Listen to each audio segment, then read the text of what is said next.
today I'm going to do some meditation and the importance of meditation, basically. Let me see here. Meditation has helped me over the years of suffering from mental health. It is used through many different religions, all of them basically.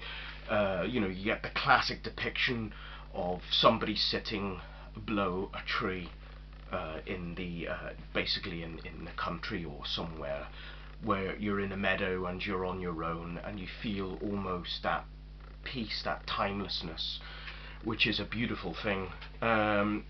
Basically, people have different methods of meditating, but I always, first of all, you have to know what you like. Some people like to dim the lights, some people like to keep them on, and sometimes it's very nice to actually turn out the lights to have that soft feeling over the eyelids, basically. But it's nice to choose a very quiet place. Some people like it in silence, wherefore some people like a bit of music. Personally, I would not recommend white noise, but it does suit some people, where you get the continuous level of sound through bird sounds and melodies. Bird sounds on their own, fine, but with white noise, for me, it makes me more anxious, basically. So the way I do things is probably more naturalistic as possible, basically, and to try and get in touch with basically your surroundings and stuff like that, and pushing your mind sort of out and being sort of like more self-assertive. But if you are listening to music, the sort of music that I would recommend personally would be, of course, one of my favourites is actually Enya. She is a singer from Donegal in Ireland, and her music is very peaceful, and it sets your mind at that kind of ease. This is a box set, incidentally, called The Box of Dreams. Also, there are various people, you can buy actually ambient music. Some of it is good, but some of it, they do put too much white noise into it. This one's good. Orion, Earth Tales. It gives you wee tiny scenes of naturalistic places, which conjures up those thoughts of those areas, or habitats, if you like.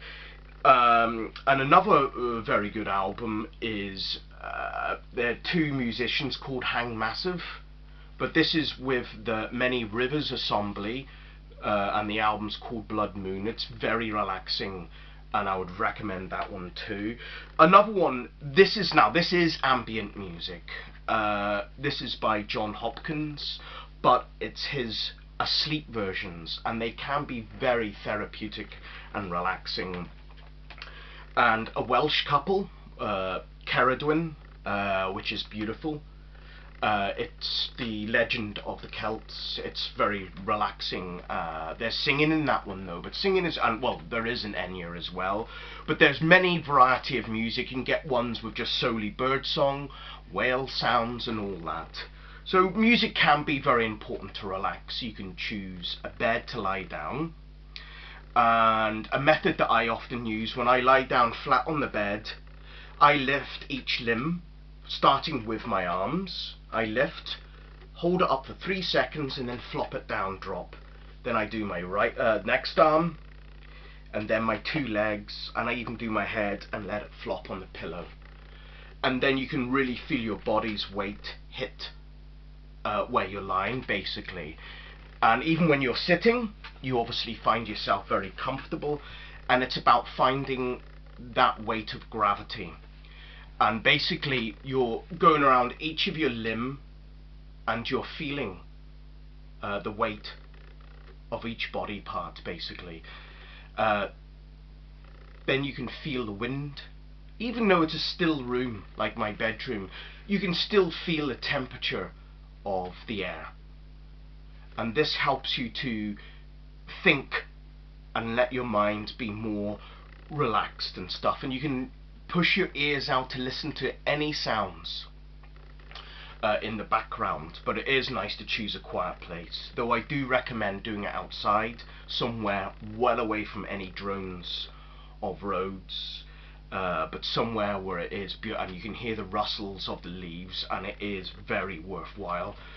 So basically, once you've relaxed and you found somewhere relaxed, sometimes it's good to picture something, and it's very good to exercise your imagination as well. Like a very good one that I often use is the tree. And basically, you picture yourself as a tree, and you think about the environment that the tree's in, the wooded area, perhaps your arms as branches, and no matter how windy it gets, your tree is there. It flourishes leaves, it gives blossom in spring, and you really think about that. And even if you think about the environments and the weather being winter, you can still picture that tree, and knowing that you're strong, and knowing that, you know, that because the roots are pushing down, and you can feel your feet, the weight of your feet on the ground, and feel your toes like roots, little feelers of roots, and you can feel them searching out the soil, and you can really feel connected to the ground, basically. And these are very good methods to you know, and also breathing. Before, I forgot to mention it actually, breathing, not too much, but a little breathing's very good. Like, you know, you take deep breath, hold it, and you let it out slowly. And you can do that 1, 2 or 3 times just to get your mind and your body slowed down, because sometimes setting aside for meditation is a discipline, but it's only because your mind gets really buzzy and stuff like. So you need to basically find a way to calm that down, and breathing is a good method. But also there's a good book called Stressed and Unstressed.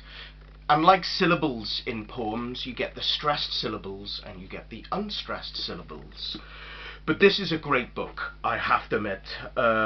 When I read the introduction, it really helped me to connect with words to poetry. And you have to think about poetry as not of a judging thing, to judge on the words, but you're actually just thinking about the words in a non-judgmental sense. So that is a very good book. And another book that I recommend, here it is basically The Wilderness Poetry of Ancient China. Absolutely brilliant.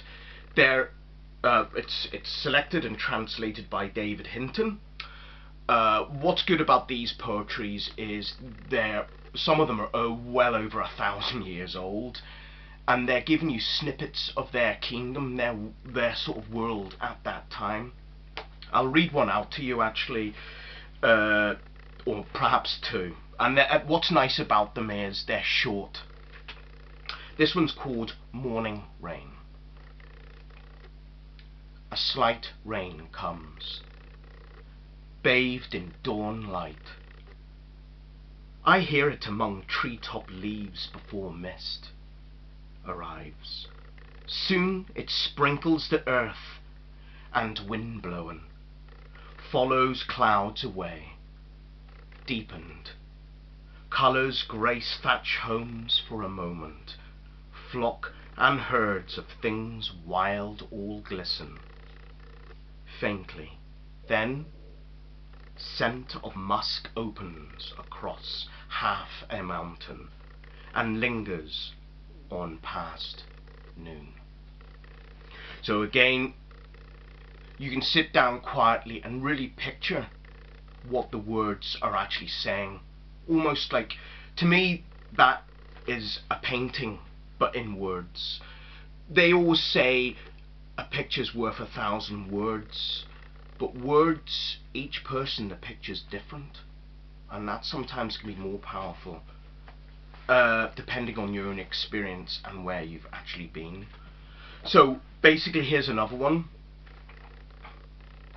This one is Untitled. I delight in the everyday way, myself among mist and vine, rock and cave, wildlands feeling so boundlessly free, white clouds, companions in idleness. Roads don't reach those human realms. You only climb this high in no mind. I sit here on open rock, a lone night, a full moon drifting up cold mountain. So they are very good poems to work on. That's why I recommend that one, because they're not bringing anything about the contemporary modern civilization. They're more about nature and about how they connected, and how the ancient Chinese people had that connection, that love for Mother Nature in their own religion, basically, which was superb. So basically, I hope this has helped, because in the stressful world it does get very hectic at times. Happy and restful meditation to you all. Thank you for listening.